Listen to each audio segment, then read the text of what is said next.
Horizonte, bom dia, estamos aqui pela TV Horizonte, a TV de Nossa Senhora da Piedade, a nossa padroeira. Bom dia para você, minha amiga dona de casa, convivendo ainda hoje, nesta quinta-feira, com chuvas, tem um pouquinho de estiagem, o sol pode até aparecer, mas muito raramente, né?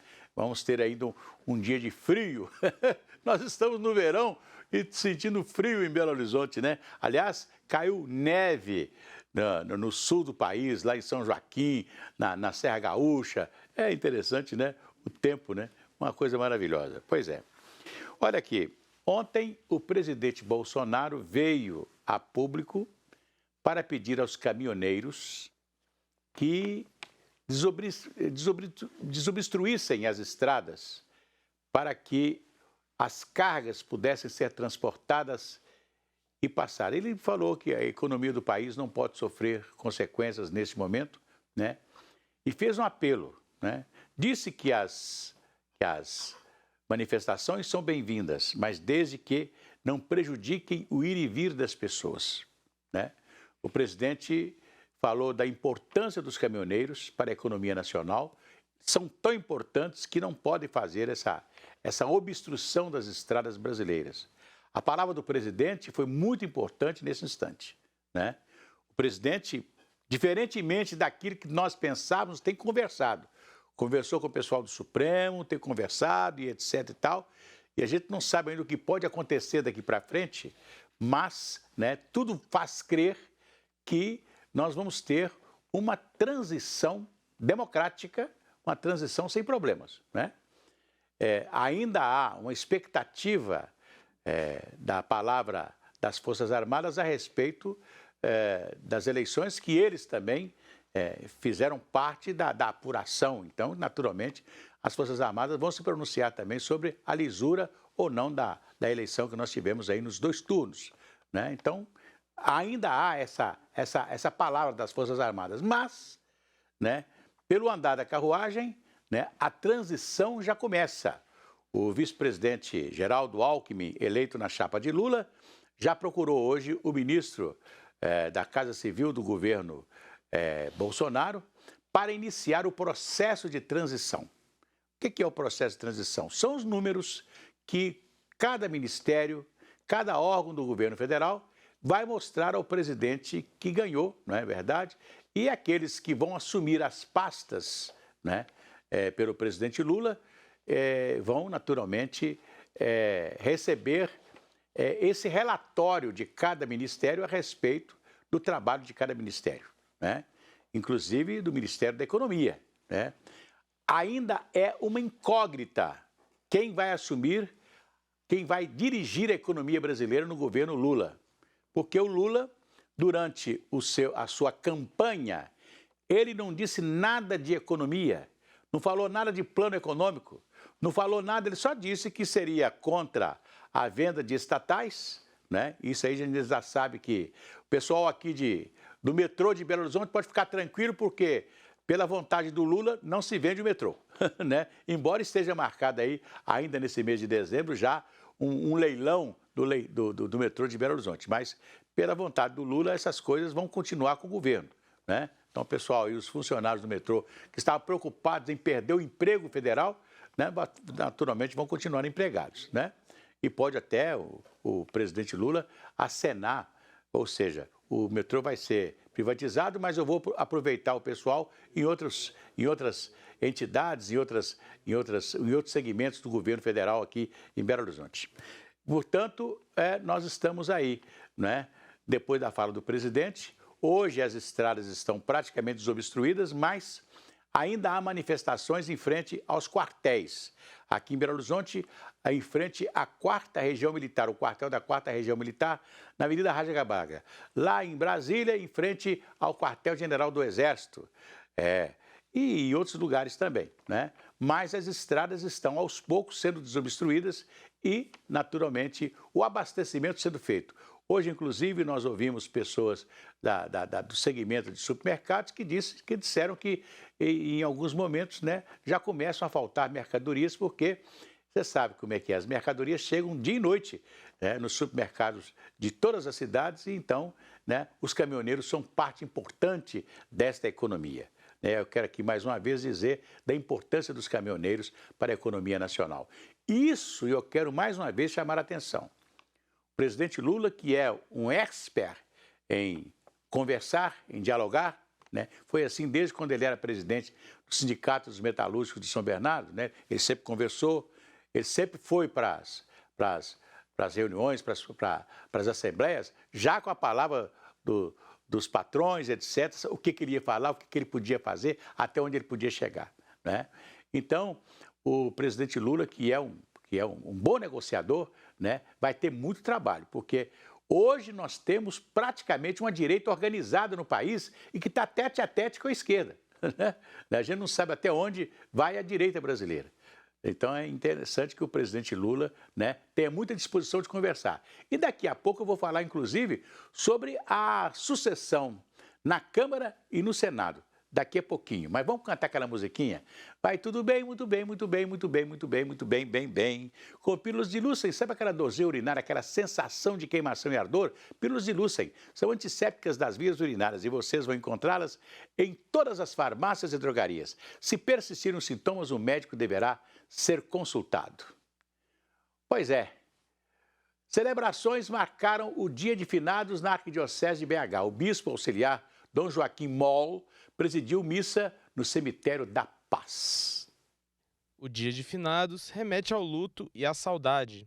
Neste dia, é comum prestar homenagem aos que já foram. Todo ano estamos aqui e a gente sempre procura estar no momento aqui da missa, em oração. Não podemos esquecer dos nossos parentes, amigos, né, conhecidos. É muito importante porque tem alma, tem pessoas que falecem, não tem nenhuma oração, né? Ninguém lembra, ou não tem também parente, né? Conhecido. E a oração é muito importante, principalmente nesse momento. A fé está bastante ligada ao dia de finados. O costume de rezar pela alma dos mortos no dia 2 de novembro teve início no século X, para oferecer conforto emocional e religioso para as pessoas que vão visitar e homenagear os entes queridos. A Arquidiocese de Belo Horizonte organiza missas nos cemitérios da cidade ao longo do dia. Este é o lugar da igreja hoje, é estar exatamente nos cemitérios da cidade, mas também no coração feito, não é? É o lugar da guarda da memória das pessoas que partiram. A igreja acompanha as pessoas, assim como fez Jesus. Então, a sua palavra de apoio, conforto, a sua palavra de fé, de esperança, neste momento é muito importante. Esse é um dos dias mais importantes do ano, porque esse é um dia em que todas as pessoas que têm assim um mínimo de visão das coisas, que reflete a vida, de fato se concentrar no mistério do viver e do morrer e ressuscitar para o Senhor. Toda missa é acolhedora, mas essa em especial acolhe, né, as pessoas que vêm aqui relembrar seus entes queridos, relembrar o quanto foi bom estar com essas pessoas, né, e pedir a Deus esse conforto, porque a saudade continua, né? Além dos cemitérios, também foram realizadas celebrações especiais em santuários e paróquias da capital. A igreja tem esta data, né, como um dia muito especial dentro do ano litúrgico, porque hoje a gente oferece as nossas orações, nossas celebrações para todos os nossos entes queridos, aqueles que já partiram e que marcaram a nossa história, né, de uma forma ou de outra, uns mais, outros menos, mas é importantíssimo a gente estar unidos em oração e pedindo não só para aqueles que já partiram, mas principalmente para aqueles que estão, que ficam, né, neste mundo, que estão neste mundo. Pois é, eu fico me lembrando aqui que quando eu cheguei em Israel, a primeira imagem que eu estive quando eu cheguei em Jerusalém, e que de um alto a gente vê a cidade de Jerusalém, a cidade antiga que está dentro do muro, né? Eu vi um cemitério imenso antes de você entrar na cidade de Jerusalém. Quer dizer, mesmo, né, ali os primórdios do mundo, né, as pessoas já tinham, né, o costume de sepultar os seus mortos, né, e de colocá-los em lugar que eles pudessem ser homenageados, né? Cristo, naquela época que não tinha ainda o cemitério como temos hoje, era depositado nas montanhas, né, nas locas das montanhas, né? E foi assim que a sepultura de Cristo foi naturalmente, o seu corpo saiu dali, né, morto, né, logo depois de sepultado para a ressurreição. Então nós temos que acreditar, e isso é muito visível, que aqui dentro de nós tem um espírito, tem uma alma, que o corpo morre, mas o espírito e a alma continuam. É por isso que chama-se vida eterna, isso é muito importante. Aliás, falando em morte, eu quero aqui registrar a morte de um ex-deputado, uma figura fantástica, maravilhosa, uma figura amiga, né? Fui amigo dele durante muitos anos, que é o nosso Marcos Tito. Ele foi deputado estadual pelo MDB, o antigo MDB, depois foi deputado federal, né? Muito atuante, e foi cassado na década de 70, porque ele fez um discurso na Câmara Federal, e o discurso foi contestado por um colega dele de bancada de Minas Gerais, chamado Simval Boaventura, que era da Arena, o partido do governo, daquela época do governo militar. E o Simval Boaventura denunciou de que ele estava lendo parte de um discurso de um manifesto comunista. E isso levou à cassação do Marcos Tito, que voltou para Belo Horizonte, né? Continuou deputado, continuou advogado, né? Advogou por muitos anos. Eu lembro que ele me ligava de vez em quando e falou assim: Assir, por favor, ache para mim a família do senhor fulano de tal. Eu sou advogado do senhor fulano de tal, numa ação contra o INSS ou contra uma coisa qualquer, e que tinha que ir lá no Supremo, ser decidido aquele negócio todo, e ações que demoravam 15, 20 anos. O senhor fulano já faleceu, mas saiu, ele ganhou a ação e o dinheiro da família está depositado. Então eu quero que alguém da família apareça, porque eu já entrei em contato com o endereço, o antigo endereço do senhor fulano e não consegui. Era assim a figura do Marcos Tito. Ele podia ter recebido o dinheiro, ficar calado, porque já passou tantos anos, ninguém cobrou, mas ele chamava a família, e eu, no programa de rádio, chamava: família do senhor fulano de tal e tal, por favor, procurar o advogado Marcos Tito e tal. E o Marcos nos deixou ontem. Seu corpo foi velado hoje pela manhã na Assembleia Legislativa e vai ser queimado agora à tarde. Fica aí a nossa saudade. Ele exerceu há poucos anos atrás aqui a presidência da Junta Comercial de Minas Gerais. Se a criança acordou, dorme, dorme menina, tudo calmo ficou, mamãe tem auricedina, é analgésico e antisséptico de uso local para adultos e crianças. Todo mundo sabe, dor de ouvido, auricedina. Se persistir os sintomas, um médico deverá ser consultado. Olha, criada em 1954, a Casa Santa Zita é uma instituição da Arquidiocese de Belo Horizonte de longa permanência para idosas, que oferece moradia, assistência médica, social e humana para mulheres com idade igual ou superior a 60 anos. Recentemente, novos profissionais foram integrados à equipe para garantir mais conforto e cuidado para as moradoras da casa. Dona Nercina tem 84 anos e há mais de 15 mora neste lar para idosas. De alguns meses para cá, ela tem feito fisioterapia, o que tem ajudado a diminuir as dores frequentes na coluna. Ajudou muito, melhorou muito, viu? Coluna, que às vezes dava aquelas dores do nervo ciático, aí melhorou muito. As sessões de fisioterapia são feitas pelo Cleiton. Contratado recentemente, o profissional assiste todas as 17 idosas que vivem aqui. Meu trabalho aqui é, ao máximo, promover a qualidade de vida da pessoa idosa, né, das idosas que aqui se encontram. Então, melhorando aí a autonomia, a independência e principalmente com o objetivo de favorecer, né, a qualidade de vida nos aspectos de, principalmente, aí as atividades básicas. Tomar banho, alimentar-se, vestir-se. Além do Cleiton, outros profissionais foram contratados pela Casa Santa Zita para atendimento às idosas. Tudo para melhorar a qualidade de vida das internas.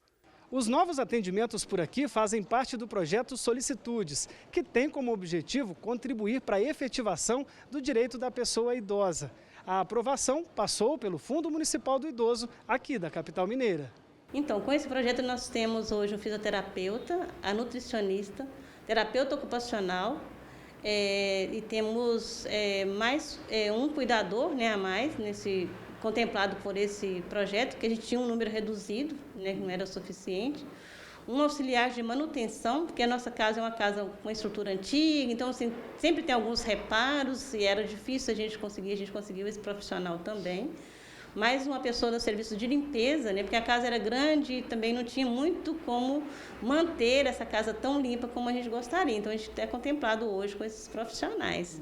Nas consultas e na cozinha, o trabalho da Lorena também tem ajudado a melhorar a vida das idosas. Casos de desnutrição deixaram de existir por aqui. Quando eu entrei na casa, eu tive o exemplo de uma idosa que ela não comia absolutamente nada. E aí, diariamente eu levava diversos tipos de alimento, com diversas consistências, levei pastosa, levei a comida na sua consistência normal, levei legumes, levei macarrão, levei arroz, até acertar qual é o tipo de alimentação que ela gosta. Essa era uma idosa desnutrida, que hoje ela mantém seu peso normal e ela é uma idosa que já sabe escolher. Eu gosto disso, eu gosto daquilo. Quando eu cheguei, ela não falava. Então, a gente promove também a independência do idoso. Quem mantém a casa é a Providence, da Arquidiocese de BH, em parceria com a Prefeitura. A administração que tem dado muito certo. Sorte da dona Yara, que pode viver tranquila seus 97 anos. Muito boa a manutenção da casa, a orientação o cuidado que ela tem com a gente e preocupação em nos servir, nos ocupar, porque a pessoa sem ter o que fazer, a cabeça não fica boa, né? Pois é, a Casa Santa Zita é uma maravilha, né? Que é mantida pela Arquidiocese de Belo Horizonte. E lembrar que hoje os idosos precisam de convivência, às vezes ficam sozinhos em casa, é mais fácil estarem num local onde elas têm outras pessoas para conversar, para conviver. Eu falei com vocês que falaria ainda sobre a presidência da Câmara e do Senado. O Arthur Lira, que é o atual presidente da Câmara, líder hoje verdadeiramente da Câmara Federal, né, não só com o pessoal do centro, da direita e da esquerda, né? Ele, tão logo saiu o resultado das eleições, ele disse que estava tudo bem, que o Brasil precisava ir para frente, e etc. Tal, e já se posicionando, né? Já trabalhando a sua reeleição. E todo mundo sabe que o presidente Lula, ele não vai poder colocar lá uma pessoa do PT. Não adianta colocar alguém do PT para ser presidente da Câmara nesse instante. Talvez a figura mais interessante para ele seja mesmo a do Arthur Lira. Por quê? Porque o Arthur Lira pode, né, naturalmente, fazer aquilo que o presidente quer, como presidente da Câmara, né, na sua ordem natural das coisas, de votar os projetos, de convocar a Câmara e etc., como também influenciar os votos daqueles que estão no centrão, que estão na esquerda e que estão na direita. Não é verdade? Então, vai ser um cara que pode negociar bastante para o presidente Lula. E é mais interessante o presidente Lula ter um Arthur Lira reeleito para a presidência da Câmara do que colocar alguém do PT que não vai ter, naturalmente, um outro candidato que não vai ter, naturalmente, pode até ser eleito, mas não vai ter, né, a mesma condição de estar ali dialogando com todos os segmentos da Câmara Federal. No Congresso Nacional, no Senado, né, Rodrigo Pacheco também está se cacifando para ser reeleito para a presidência do Senado, né? Ele foi um bom presidente do Senado, é uma figura que todos gostam, né, do seu posicionamento e etc. Tal. Ele se deu bem com o STF, com o Tribunal Superior Eleitoral e também com o presidente que ganhou, que foi o Lula, né? Ele pode ser o reeleito presidente do Congresso Nacional, do Senado Federal. Portanto, essas duas figuras podem ser muito importantes para o presidente Lula, que vai naturalmente ter aí um congresso que ele pode conversar melhor, né, não só com aqueles mais exaltados da direita, como também da oposição que ele vai ter no Congresso Nacional. Então, eu acho que essas duas figuras já estão se colocando como trabalhando para a reeleição.